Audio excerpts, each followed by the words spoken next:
Há prós e contras da expansão do metro em Lisboa. Se, por um lado, vai aumentar a mobilidade dos utentes, por outro, vai forçar moradores a abandonar as suas casas. A nível ambiental, a capital também deverá sofrer alterações com a destruição de alguns jardins, compensada com uma eventual redução de carros. Entre desalojados e raízes arrancadas das terras, é a reportagem especial desta semana. Acreditam-se ser raras as pessoas que discordem que a expansão da linha de metro é uma boa medida para a cidade, mas aquilo que não se estava à espera é que alguns lisboetas tivessem que prescindir das suas casas. Em função das linhas de metro, alguns lisboetas vão ter que procurar um novo local para morarem ou, no melhor dos cenários, regressarem para as suas casas apenas quando as obras já estiverem concluídas. Estas são situações que vão afetar principalmente as zonas de Santos e de Alcântara.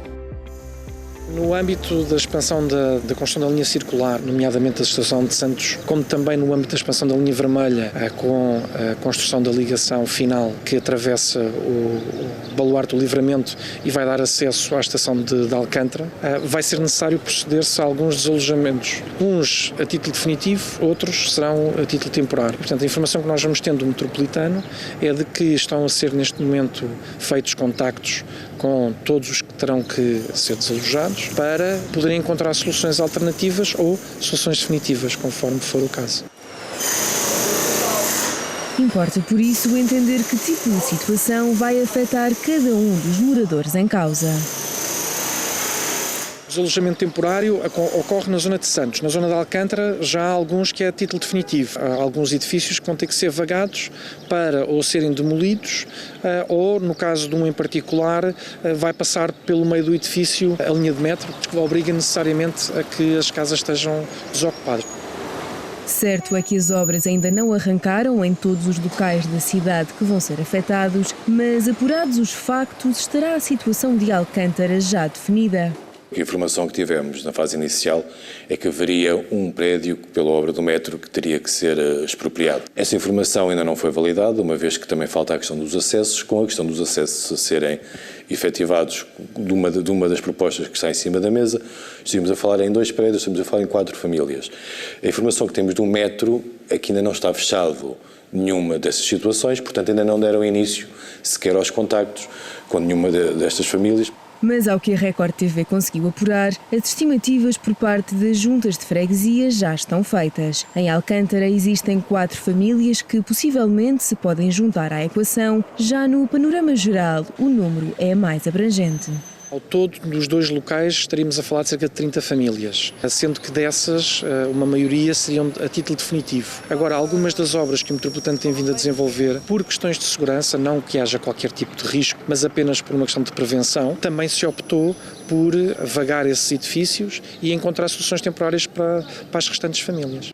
Quer isto dizer que, para além de alterarem a morada, também as logísticas e rotinas do dia-a-dia estão forçadas a mudar. É neste sentido que o Metropolitano de Lisboa está a tentar arranjar soluções para ajudar cada caso em particular. Obviamente foram contactadas, fizeram um acordo com o metro, foram realojadas, receberam as indemnizações que tinham para receber e encontraram as suas soluções sempre em conjunto com o metro. Umas recorreram às habitações que teriam noutros locais, outras fizeram arrendamentos. No caso da linha vermelha, esse trabalho está a ser desenvolvido neste momento. Nós estamos a fazer o levantamento de todas as habitações que serão afetadas, todos os negócios que serão afetados, a contactar as pessoas para depois começar a promover os acordos com essas pessoas. Ainda não nos transmitiram resultados, portanto também ainda não recebemos queixas, o que geralmente é sinal de que o processo ainda decorre a agrado, ou pelo menos dentro das expectativas de todos. O em breve significou para várias famílias até ao final do passado mês de fevereiro. É o caso deste prédio, um dos mais recentes da zona de Santos, onde os moradores se depararam com a obrigatoriedade de abandonarem as suas casas, uma vez mais em função da construção da futura estação de Santos, uma obra localizada aqui mesmo atrás do Instituto de Artes Visuais, Design e Marketing. São tudo casos que terão vários tipos de repercussões, tal como nos conta Luís Newton. O facto de existir um realojamento temporário também confere um potencial de desenraizamento. Vão inevitavelmente ter impactos negativos para além da questão da habitação propriamente dita. Impacta inclusivamente nas políticas de apoio social que alguns têm, seja pelo facto de serem beneficiários do rendimento social de inserção, de repente podem ser colocados numa zona longe do nosso território e, portanto, vai inevitavelmente cortar esse acompanhamento.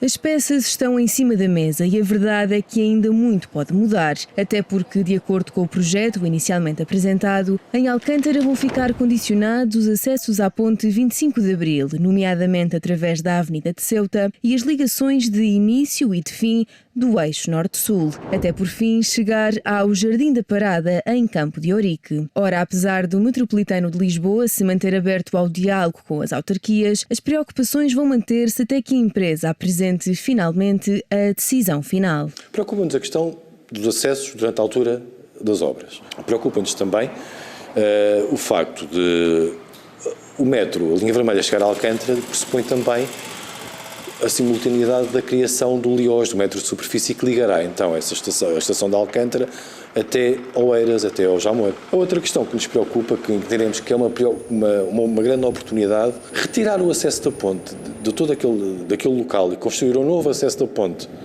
mais a norte, junto a seguir à Avenida de Ceuta, permitiria o quê? Permitiria unir a freguesia e restituir um espaço que foi dividido há 50 anos. Contudo, são apenas propostas para um plano alargado e já em curso, pelo que neste momento resta pouco mais que aguardar pelas decisões concretas e confirmadas. Se eu gostava que já tivesse definido os acessos, gostava.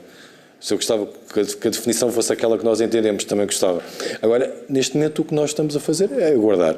O desafio que nos assiste é um bocadinho da expectativa. A verdade é que assistem-nos um conjunto de preocupações, que certamente também assiste a cada um dos membros da comunidade que está a analisar a sua situação individual, mas que, do nosso ponto de vista, deveria ter havido o cuidado por parte do Metropolitano para poder existir este envolvimento. As obras não param e as pessoas vão ter que ser desalojadas. Certo é que as conclusões terão de ser conhecidas muito em breve, uma vez que o término das obras do Metropolitano de Lisboa está marcado para meados de 2024, a altura onde deverá voltar à normalidade a habitação de muitos portugueses.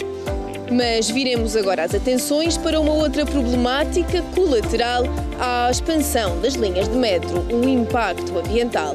Será de facto preciso arrancar também as raízes da terra para dar lugar aos carris? Ora, falamos da situação do Jardim Teófilo Braga, em Campo de Ourique, mais conhecido como o Jardim da Parada. Por cá, muitos moradores consideram que o processo de expansão das linhas de metro está rodeado de muito secretismo desde o início das planificações. Reparamos nas vitrines de informação espalhadas na freguesia da Junta a convocatória para uma reunião de esclarecimento, e sublinho aqui o esclarecimento, com o metro e a Junta de Freguesia. O metro fez a explicação toda do prolongamento do traçado da linha vermelha, desde que sai de São Sebastião até chegar a Alcântara, e no decorrer daquelas explicações, muitas perguntas todos fizeram. Não estávamos a perceber porque é que aquele traçado tinha curvas e contracurvas, porque é que a estação tinha que ficar aqui sob o jardim. O que é que nos fez perceber que tínhamos de fazer alguma coisa? A falta de transparência,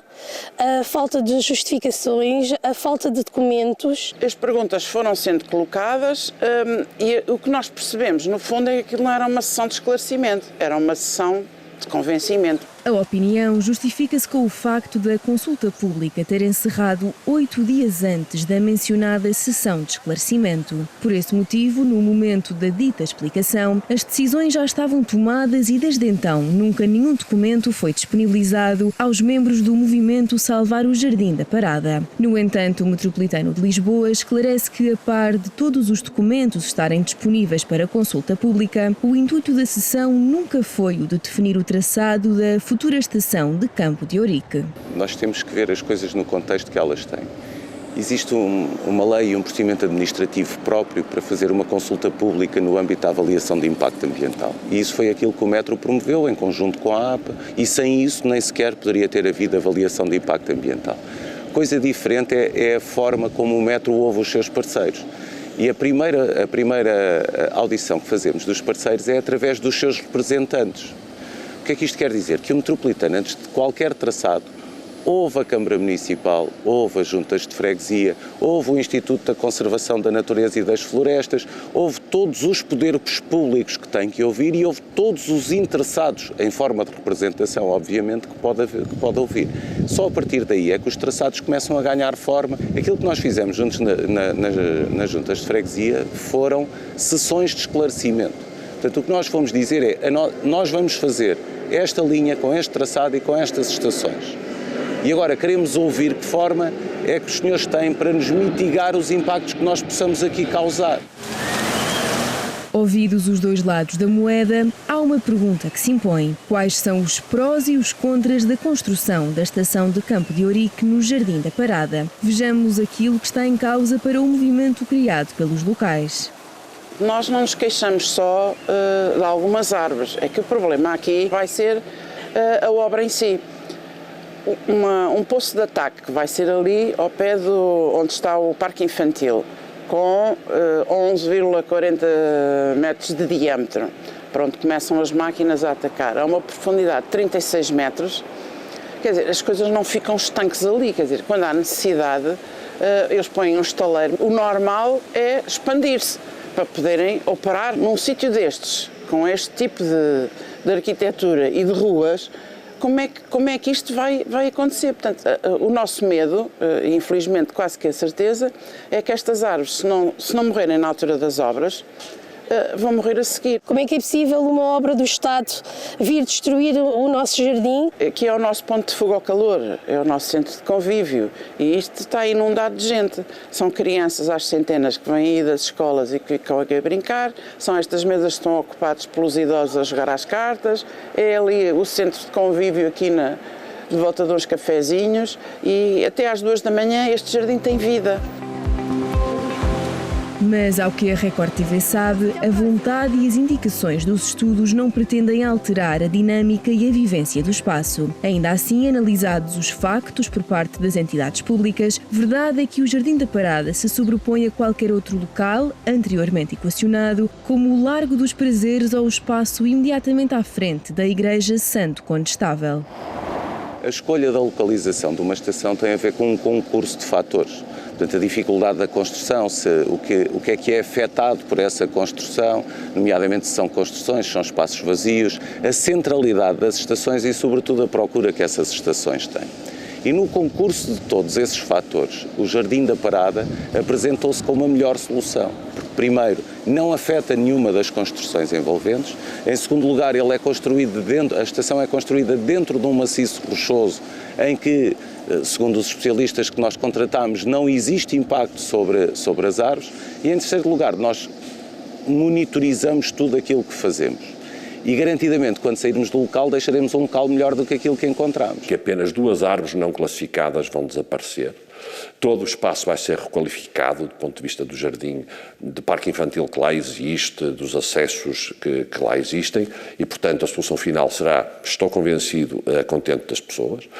Do ponto de vista das árvores não há nenhum problema, nós passamos a uma profundidade muito grande, nós passamos em túnel mineiro a uma profundidade de mais de 30 metros de profundidade, portanto já numa zona impermeável, numa zona onde a existência do túnel não vai introduzir nenhuma perturbação às raízes das árvores ali existentes.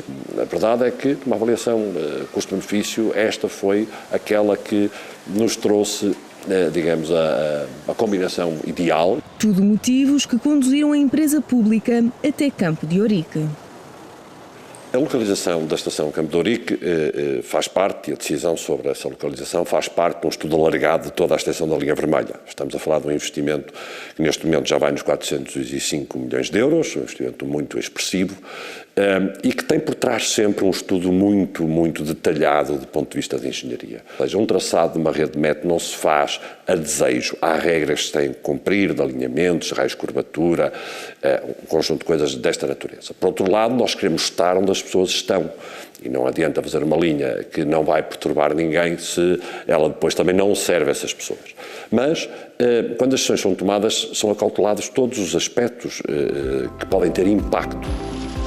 E por este motivo é possível garantir aos lisboetas mais uma hipótese estável de transportes públicos há muito equacionada. Conhecidos os alicerces da dispendiosa obra, é tempo de esperar para ver o produto final, que no caso das futuras estações da Estrela e de Santos já são consideravelmente visíveis. Mas quanto aos restantes pontos em desenvolvimento, o caminho a ser feito ainda é longo e faz-se acompanhar de algumas dúvidas e travões pelo caminho.